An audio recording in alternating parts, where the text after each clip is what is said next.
West Houston at the McDonald's in West Houston, I think 9601 Westheimer. Mr. Clifton Zeno III, whose portrait is right here before me, was fatally shot while just being in line at McDonald's.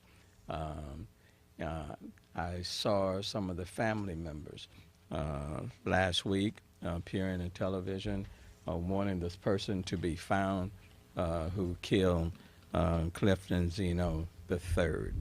And this press conference is here today to announce that that person has been found, and that person is no longer with us. And I'm going to allow Chief Slinker to talk further about that. But today we have before us the family of Clifton Zeno III. We have his father, Clifton Zeno Jr., his mom, Nera Zeno. We have two of his sisters who are here in person, Christina and Sandra. Believe Teresa is not in town, but maybe on the phone with us. We have the mother of his 7 children, Monique Zeno, is present, and along with some of her kids, Alexis Zeno IV, Sahara, Simone, Chastity, and then I believe we have about 3 nieces who are also with us. As you can see, this is a loving family. It's a big family. But we certainly heard their pleas last week. In fact, they even put up a reward for evidence leading to the person who committed this crime. And that person has been found, and this investigation still continues for anybody else who may have been with that person or have information and did not come forth. Look, we are committed to solving these crimes. People who are senselessly were committing crimes within our city, and this one absolutely made no sense. Person in the line at a McDonald's, and for whatever reason pulls out a gun and takes the life of someone else. So the commitment that we're making here in this city is that we will expend all necessary resources, manpower, you name it, to find people who commit crimes. We're still looking for many others who are committing these crimes, and in due time we will find you as well. But we certainly wanted to bring closure to this family and to continue to offer them our prayers and our condolences. So let me yield at this moment to Chief Slinkert to further elaborate on the investigation.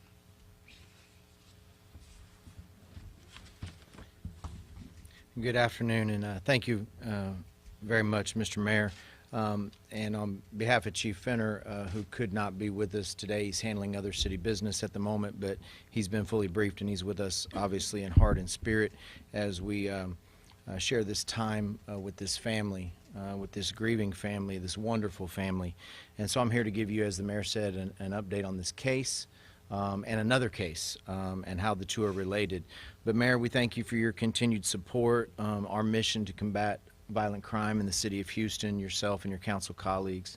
And you know, we've been up here many times, and we'll continue to come up here and let our community know that we're laser focused on doing everything we can to combat violent crime and to bring justice and case resolution to those families, right, that are hurting. And we will continue our efforts to do that. And we continue to pray for these families, including the Zeno family. I'm very proud of the work that our detectives do each and every day to try to solve these violent crimes, and some of our detectives are here today, and they've worked tirelessly on this case. And just since the beginning of February, since we announced some of our initiatives, and of course the mayor's push on One Safe Houston, our targeted approach has led to the arrest of multiple violent offenders, including 11 murder suspects just since the beginning of February.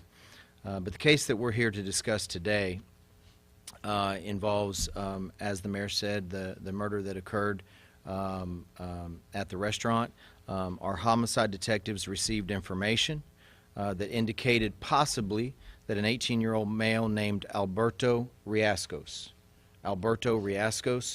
was possibly the suspect in the murder of Mr. Zeno.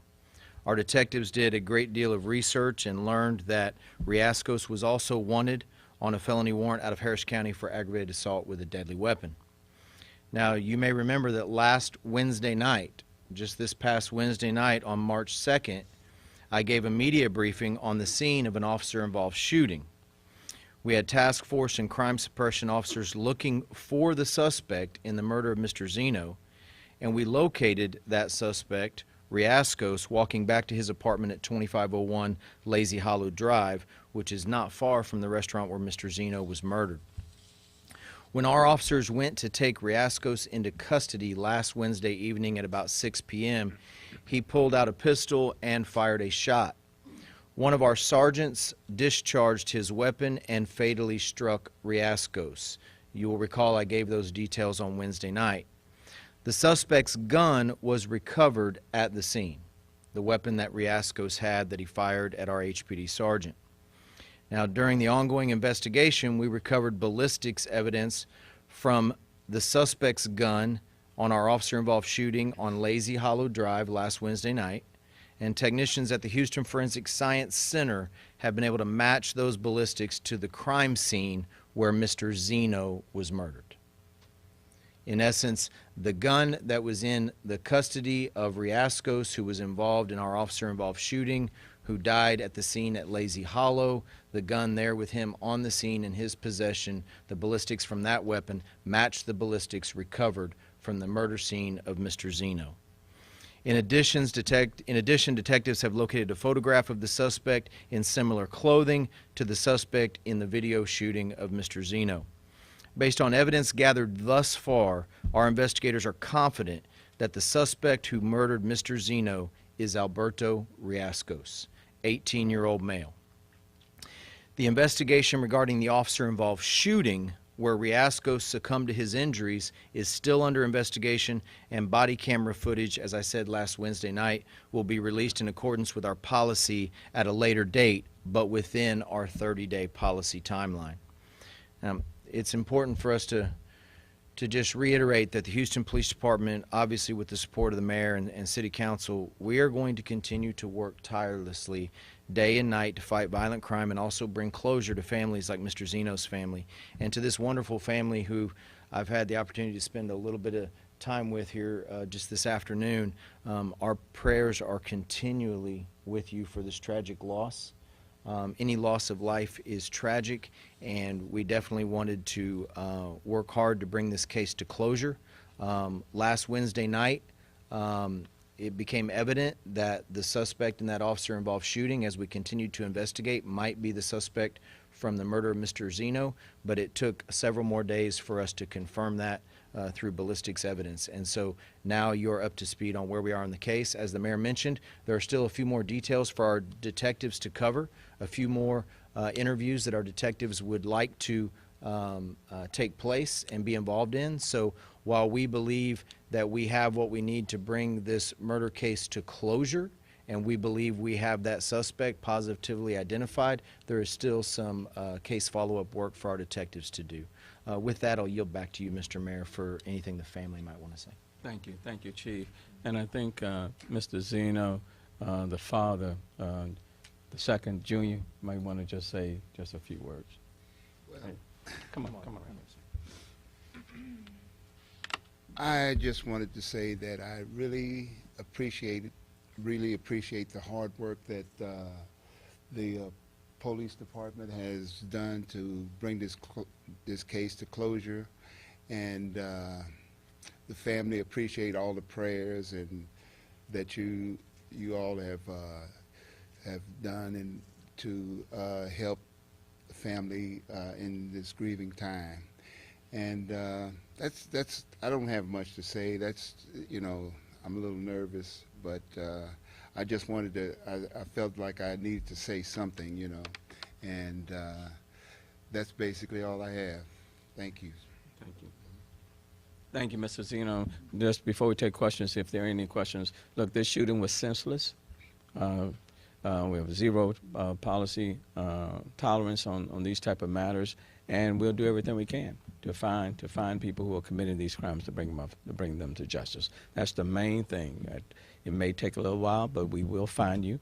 But these type of shootings makes absolutely no sense, none whatsoever. Any questions to Chief Slinker? I was wondering if the chief could clarify, so you guys were already, prior to Wednesday, you had already developed Rasmus as a suspect, and when you went after him at the Briar Hollow, or tried to apprehend him, it was with this case in mind, right? It was. So homicide, thank you for your question. Homicide detectives definitely had developed through information that we won't cover as part of this press conference because the investigation is going on.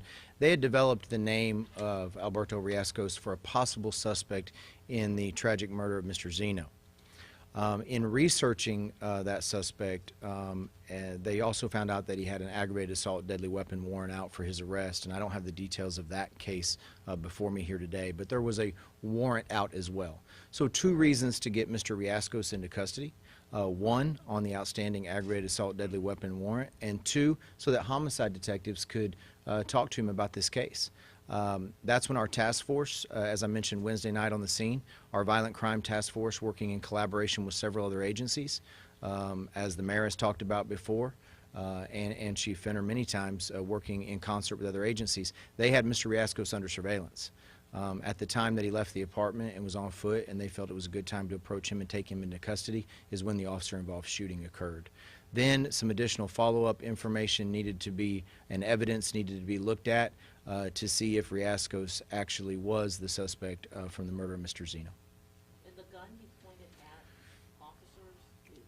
The gun that he pointed and fired at the sergeant, the ballistics from that weapon from Wednesday night at the scene of the officer-involved shooting matches the ballistics from the murder weapon in the McDonald's shooting and the killing of Mr. Zeno. Condolences to the family. Thank you. First off, following up on the gun, Chief, with regards to that gun, because we've heard so much about gun switches and they're being tricked out. What kind of gun was it, and was there any kind of modification? So I'm not going to go into specifics right now about caliber and about type of gun, but I can tell you that it does not appear that there was any switch or modification that we know of right now. Understood. And with regards to this particular suspect, in the history, you indicated he was out for a warrant, but in these kind of situations, these guns can get passed around. It could be run around the community, it could be gangs. Have you been able to trace this gun back? No, it's still part of our investigation, so that will be ongoing, right? Additional evidence regarding the gun, where it came from, who it's been in possession of, if it's involved in any other additional crimes or links any other additional crimes. So all part of the continuing investigation, but as of now, we know it's a link to this crime. When it comes to the suspect, any gang affiliation, he's only 18. He obviously had a record with this aggravated assault case, but anything else related to the So, suspect? too early on us doing some more follow-up on his background to go into any gang affiliations or things like that, but our detectives will be doing that in the coming days. Obviously, in the interest of transparency and in the interest of giving a much-needed update to a grieving family, what we have at this point in our investigation, the mayor, the chief, myself, all felt that it was necessary for this family and for our media partners to get an update on how these two critical incidents over the last couple of weeks are now linked. You said there were two cases, or are you saying these are the two cases? These are the two cases, meaning the murder of Mr. Zeno and then our officer-involved shooting on Lazy Hollow Drive. Separate from this, and the mayor, if you think he's away as well, after Chief Sylvester, have you been able to identify where this, how he came into possession of this gun? Because we've heard so much about guns being stolen out of vehicles, being stolen from other places. And if you could speak to the vehicle component of it. Yeah. So that I don't know. I don't know about how he came into possession of the firearm. All that again will be part of our continuing investigation. And to your question about guns and vehicles, yeah, we continue to give reminders. I'm not saying that's part of this case, but since you asked the question, we have too many firearms stolen from vehicles in the city of Houston. We've been very clear about that. We've talked about that. We've talked about being responsible gun owners and locking up your firearms in a safe and secure manner. And simply storing in a vehicle is not a safe and secure manner in and of itself, and there are too many guns stolen from vehicles that ultimately can end up being crime guns, and so it's something that we all need to be aware of, and we all need to do our part. And to the family, I see, for example, a family member holding up a photograph. Would anyone want to share a memory or just how he lived his life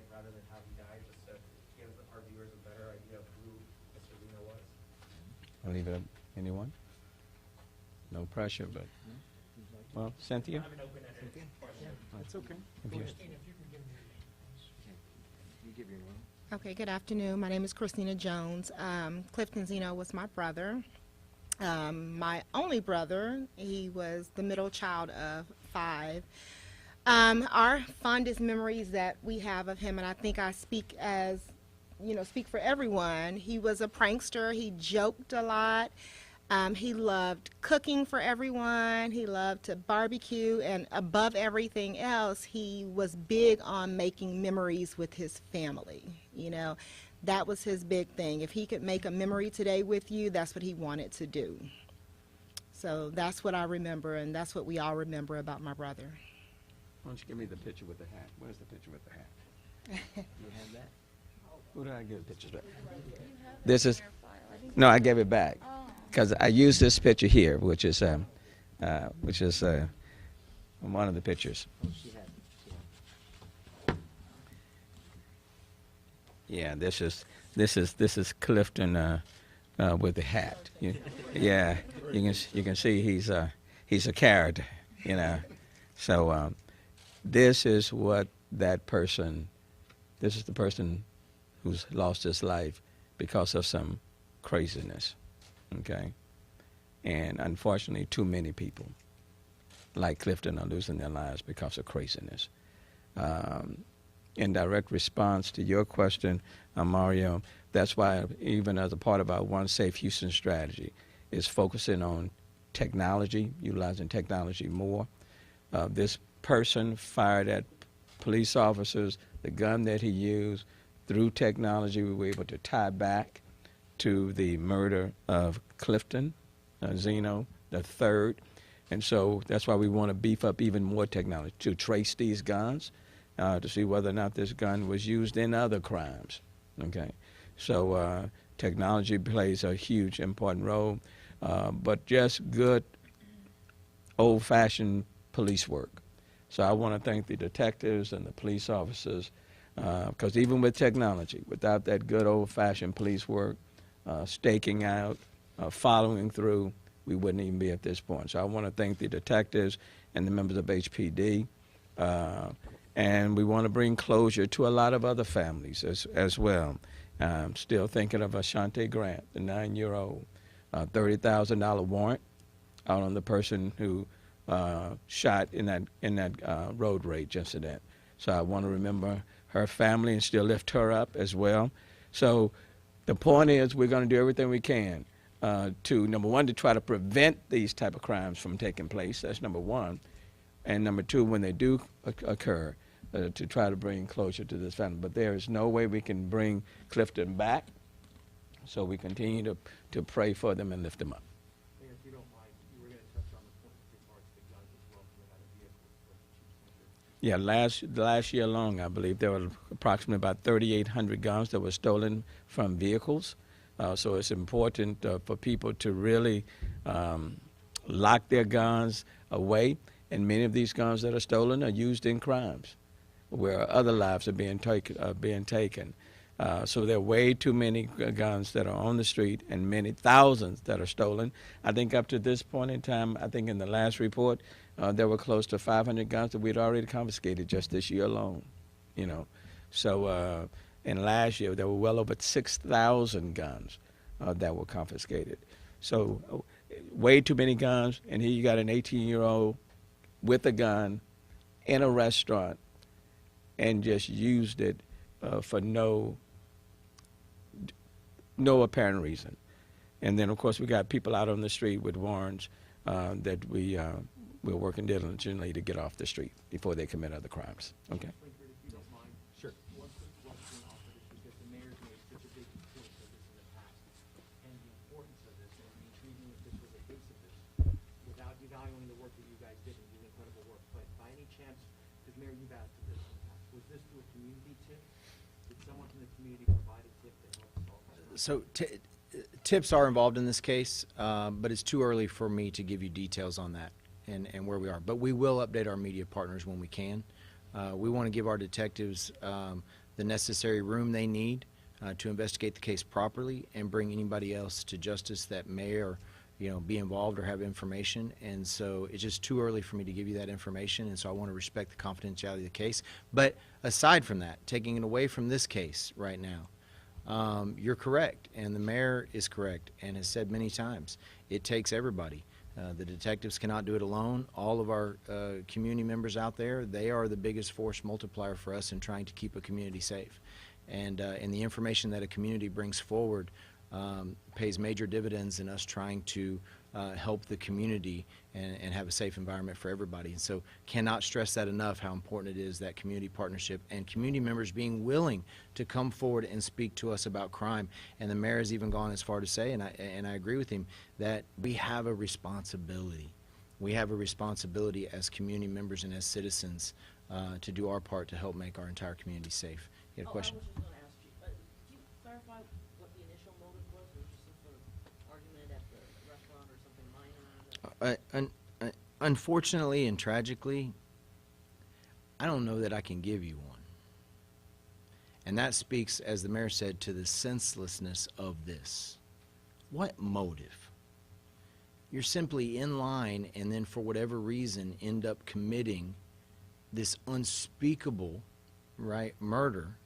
And I don't think there is a motive, at least not one that would give any of us any solace or understanding, and that's another tragedy of this incident. And so, no, aside from a disagreement, an argument, a conversation, other than that, we have no other motive to give you. They were literally just standing in line and In essence, that's where we are right now, yes. and you guys haven't figured, I mean, like, why would anybody shoot anybody while waiting in line? Like, is that sort of the challenge? Well, that's kind of what I'm speaking to, and that's what the mayor's speaking to, is, you know, we're trying to put rational thought as members of this community, right, and members of this department and this family. We are trying to put rational thought into acts that are seemingly just 100% irrational in every way, and that's very difficult. And so I don't know that we'll ever have a motive that we can say would satisfy, right, that question for any of us. It's senseless and tragic. But when it happens, we are going to investigate. We're going to investigate thoroughly, and we're going to do everything we can to bring those to justice that would commit those senseless acts. Anything? I don't know if you want to add to that, Mayor, or anything. Well, it's just evil, you know, and that's how I define it. It's EVIL. It's evil. It's a lack of respect of human life, a lack of respect for. If you don't value your own life, you're not going to value anybody else's life. And apparently, in this case, he didn't value his own life because he started firing at police officers and lost his. But that happened after taking an innocent person's life. I simply call it evil, too much evil. But be that as it may, we'll confront evil and we'll do our very best to get it off the street. Okay? Thank you all so very much. Thank them. Continue to pray and uplift this family. Yeah, and if we could do, if anybody needs Spanish, I've got Commander Garcia yes. that can give Spanish as we allow the family to kind of gather and maybe exit. Commander Garcia can give updates in Spanish. Real quick, can they share, if you guys like, to share more pictures that we can shoot real quick? Okay, I'll leave that thing. Cynthia, have them. This is one. And let me address something on the picture as well, Mayor. Yeah. And to our media partners, today is about honoring and sharing and showcasing this beautiful family and this beautiful soul.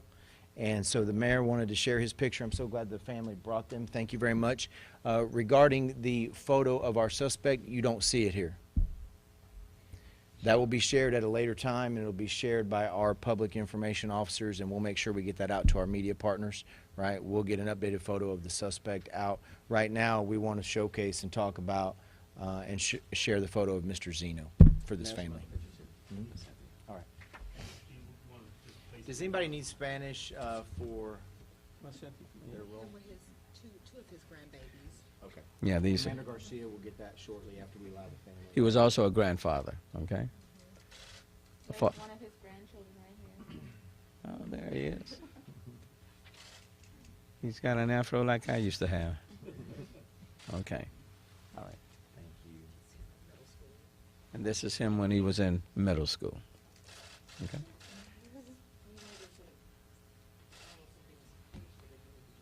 Put them out there?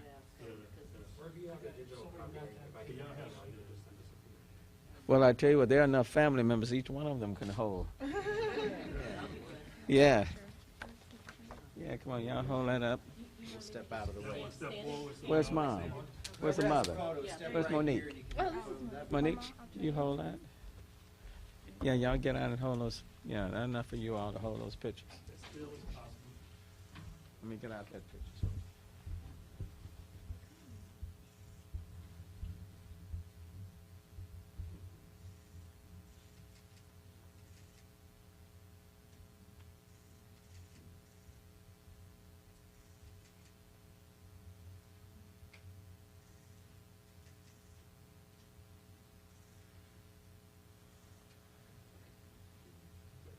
And the three right here, can y'all face this way? You guys face those, and you guys. Face this way? Well, y'all face those guys, and you guys face this way.